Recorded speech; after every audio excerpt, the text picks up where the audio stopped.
Cyber crime हिकु अहिड़ो जुर्म आहे जेको कंहिं हिकु शख़्स, ख़ासि ग्रुप या इदारे खे निशानो बणाए ज़ाती सुञाणप खे इस्तेमालु करे नुक़सानु पहुचाए थो। साइबर क्राइम मोबाइल फ़ोन या कंप्यूटर ज़रिए मुख़्तलिफ़ वेबसाइट्स ऐं समाजी अकाउंट्स जहिड़ोकि फेसबुक, व्हाट्सएप, इंस्टाग्राम या ॿियनि खे पंहिंजे वस में करणु अची वञे थो।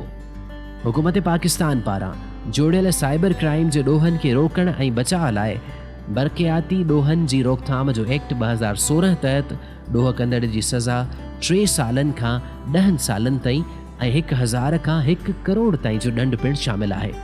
ख़ासि करे छोकिरियुनि खे इन ॾोह खां बचण लाइ वेबसाइट www.fia.gov.pk, टेलीफ़ोन नंबर 0229250010 ते राब्तो करे पाण खे ऐं ॿियनि नौजवान छोकिरियुनि खे साइबर क्राइम जो शिकार थियण खां बचाए सघिजे थो।